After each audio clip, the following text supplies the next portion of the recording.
and acknowledging, this relationship with Pachamama, Mother Earth. So I said, so why did you come out the mountains and tell us this? If this is going to happen, this is a prophecy, why didn't you just wait up there and let 90% go, and then you could enjoy the planets yourselves? I said, what did you come down for, to gloat? And they said, no, Ian, you misunderstand. You misunderstand, it's a prophecy. Well, of course, we got into some wonderful discussion about language here, but eventually what I realized is, for them, the word prophecy means it doesn't have to happen. For these guys, what they're basically saying is, if you know there's a prophecy, and it's something you don't want to happen, and you let it happen, you're an idiot. And by the way, I must have been called an idiot so many times over the few days here, because idiot was about the only English word they knew. So I think idiot was very correct. But they said, you're an idiot. So they said, we came down to share, to encourage people to live their lives differently, to seek ways of living their lives differently. And they said, we came down because that was the start of the period of awakening, the early 1960s. And I said, well, I would agree that I can see that people are awakening, but it's not happening very quickly. And they said, oh, it will. It will. You guys are just the advance party. You guys that are here coming up to talk to us, you are simply the advance party. You are training to help the other people who will awaken very, very quickly. And they said, there are people who know this, but they're not on your side. They didn't know their names. But I said, yeah, I know one or two of them. This is the guy who was writing about it 40 years ago, and is now encouraging, and by the way, Zbigniew Brzezinski wrote another book called The Grand Chessboard in 1997, which was effectively the template for the PNAC document, Project for New American Century, which was chaired by John Bolton, Ronald Rumsfeld, yes, Donald Rumsfeld, and a number of others, Wolfowitz, 10 of the signatures, 10 of the 27 signatories went straight into George Bush's government. And of course, in that document on page 51 is the statement that says that America will not be able to pursue its agenda of global hegemony except in the catastrophic and catalyzing event, like a new Pearl Harbor, which was effectively a quote from Zbigniew Brzezinski's book, The Grand Chessboard, which he'd written 3 years previously. This information is all out there. And by the way, one of the reasons that a lot of this information is out there is because these guys believe that the more the information that they put out there, and we don't react to it, then we give them a mandate to pursue that agenda. And they have 3 tools in their armory that they consider to be very powerful. The most powerful tool in their armory is our abdication. Because by definition, abdication, we know, but we specifically and consciously elect to do nothing. Apathy, well, we just don't care. And then the last tool in their armory is willful ignorance. And they believe that the bulk of humanity, 87%, fall into one of those 3 categories. And the more that fall into abdication, the better they like it, because we hand the power over to them. Like I said, if you can get hold of this book, please do it. About 300 quid, yes. If anybody's really interested, I've got it on PDF and I can email it to you. So this awakening, this process, this homo luminous, this next level of human, this opening of all the chakras, the pineal. By the way, I've got some amazing pictures of posters that are being used in the US by healthcare companies showing chemtrails going straight into the third eye.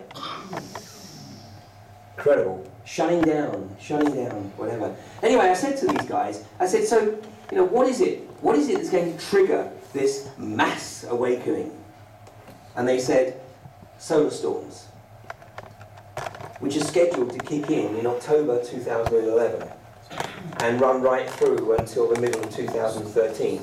NASA are already basically, well, even the Sun. I actually kept the double-page spread in the Sun from about 3 months ago, where it was talking about solar storms being a risk for shutting down our electrical network, shutting down our phone network, shutting down the banks, even shutting down the internal combustion engine. So, NASA are already talking about the potential risk of the greatest flares and storms and solar activity in known history. And yet these guys, the Quero, are saying this is potentially the greatest opportunity.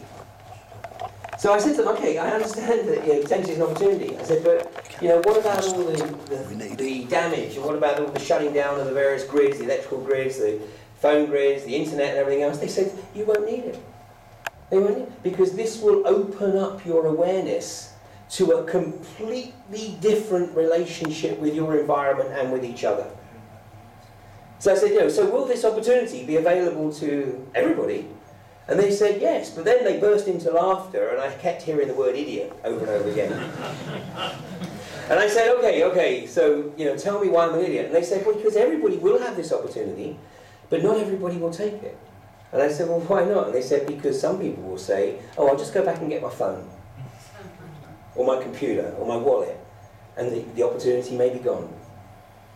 And what they told me, they said, look, Ian, everybody on your planet right now is experiencing upheaval in their personal lives, in one way, shape or form.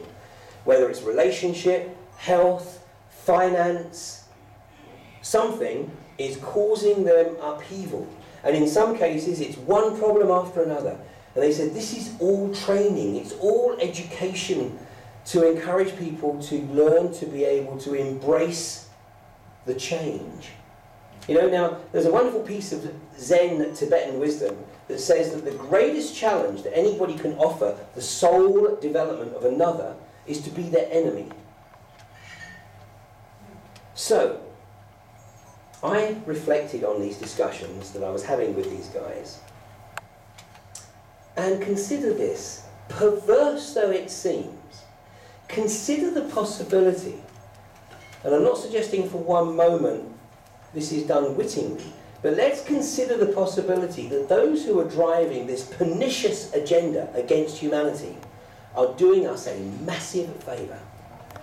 They're giving us a kick up the arse to enable us, to help us prepare for the massive changes that are potentially going to occur, and to be able to embrace whatever it is that comes, rather than crap ourselves because we have no preparation for it. And as some of you will know, I study early 20th century philosophy. I love the works of the likes of Gurdjieff and Uspensky and Rudolf Steiner, in particular because it's unadulterated. Because they were writing this stuff without having watched Star Trek or read any sci-fi. It's unadulterated philosophy. And one of the observations that Rudolf Steiner made in a series of lectures called The Soul's Awakening, he said, he who would create the new must be able to endure the passing of the old in full tranquility. And this is what's going on with all the dramas and the traumas that people are experiencing on a personal basis. Because you have the choice. You either get sucked into the drama, which everybody does, at least for a while. You get sucked into the drama. But the challenge is to step out of it and then look at what it is that maybe we contributed to bring that drama about. What was it? Our thoughts, our words, our actions, whatever it was. What did we do? How did we contribute to bringing that situation about? And maybe reflecting on what we might do differently to avoid it happening again. Because if we don't reflect on what brought it about, guess what? We're going to do it again, and again, and again. And so, what's occurring on the microcosm is perhaps, we should be, although we're frustrated when the dramas occur, but we should perhaps recognise that actually this is fantastic. It's a great opportunity to prepare for bigger and bigger and bigger changes in our lives. But there are many people out there who have got the first clue that this is going on. And that's what these guys said. They said many will die, because many will not be able to comprehend what's occurring. Well, this is a very similar analogy to what occurs with those who often are described as having died of a drug overdose. They don't die of the pharmacology. What happens is the pharmacology opens their perception, their doors of perception, and exposes them to alternate realities that they have no preparation for. The alternate reality, the experience that they've accessed is so far beyond their bounds of perception and their bounds of experience that they die of fright. They have a coronary which causes the death. It goes on the death certificate as drug overdose. So technically, the pharmacology contributed to the experience. It was the experience that caused the death. Well, that's exactly what these guys are saying will occur here.